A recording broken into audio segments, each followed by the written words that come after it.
Some places don't forget you, even when you're ready to leave them behind. She stood in front of the door longer than she should have. The key rested between her fingers, cold and familiar. It had opened this lock 100 times before, maybe more. Automatic, thoughtless, routine. But tonight, nothing felt automatic. Her hand hovered in the air for a moment, just inches from the lock, and something inside her resisted. Not fear, something quieter, something heavier. Recognition. Because this wasn't just a door. It was a threshold, the final line between who she had been and what she had just agreed to become. The metal slid into place with a soft click, louder than it should have been, sharper, like the sound carried meaning now. She turned the key. Slowly, the lock gave way, and the door opened. Darkness greeted her. Still, silent, waiting. The apartment hadn't changed. Not really. The same narrow space, the same worn furniture, the same quiet hum of a place that had never demanded more than survival. But something felt wrong. The air hit her first. Familiar. Too familiar. Stale coffee lingering in the corners. Old books stacked unevenly on shelves that leaned slightly under their weight. Cheap laundry detergent embedded into fabric that had been washed too many times. It was the scent of her life. And suddenly, it felt small. A sharp contrast to what still clung faintly to her skin. That other scent. Dark wood. Clean leather. Power. She exhaled slowly and stepped inside. The door closed behind her with a quiet sound that felt final. For a moment, she didn't move, just stood there, listening. The apartment was silent. Not empty, not abandoned, haunted, not by anything supernatural, but by memory. Every object in the room felt like a relic, a fragment of someone who no longer existed. She moved slowly, almost carefully, like she was afraid the space might react if she moved too fast. The bed was exactly as she left it. The chair by the window still slightly angled toward the light. The coffee mug on the table with a faint ring dried into the surface beneath it. Proof that she had lived here, that she had been real. Her gaze landed on the suitcase resting on the bed. Black, simple, empty. One suitcase. That was all she was allowed to take. The realization settled quietly into her chest. Not sudden, not violent, just final. She walked toward it, sat on the edge of the bed, opened it. The zipper sound cut through the silence like something too loud for the moment.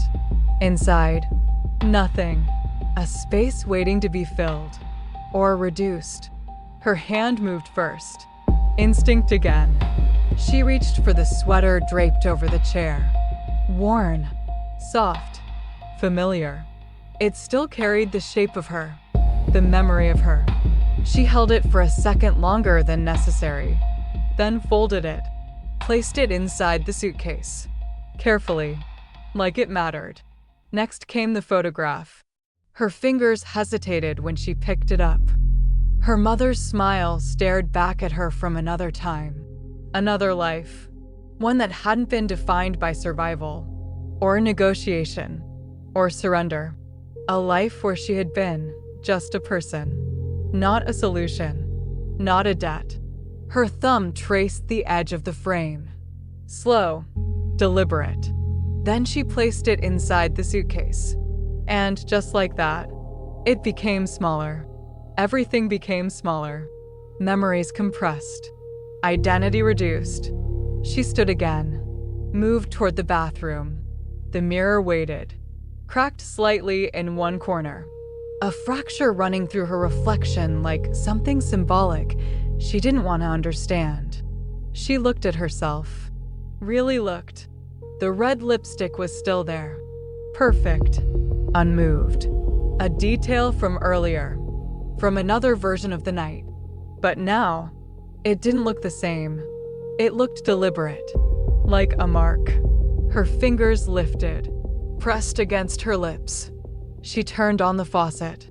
Water rushed into the sink. Cold, sharp. She leaned forward, tried to wash it away, but it didn't disappear. It smeared, spread, red against pale skin, uneven, persistent, a stain. Her breath caught slightly. She tried again, harder this time, but it only made it worse. Because some things don't wash away, some things linger. She stared at herself for a long moment, water dripping from her chin, from her fingers. The reflection didn't look like her anymore. It looked like someone marked, owned. She turned off the faucet. Silence rushed back in, thicker than before. She walked back into the main room, looked around one last time. The apartment hadn't changed, but she had. That was the difference. Her hand reached for the light switch. Click. Darkness swallowed one side of the room. Click. Another piece disappeared, until only shadows remained. The space felt smaller now, further away, like it was already forgetting her. She picked up the suitcase. The handle felt heavier than it should, not because of what was inside, because of what wasn't. She walked to the door, opened it, paused, just for a second, not to look back, but to feel it, the final moment. Then she stepped out. The hallway stretched empty around her, cold, silent, watching. The door closed behind her, and just like that, she was gone. Downstairs, a black car waited, engine running, patient, like it had been sent to collect something that no longer belonged to itself. She didn't hesitate, didn't stop, didn't turn back, because she already knew the truth. She hadn't just left an apartment. She had left a life. And somewhere between that door and that waiting car, she had become something else entirely.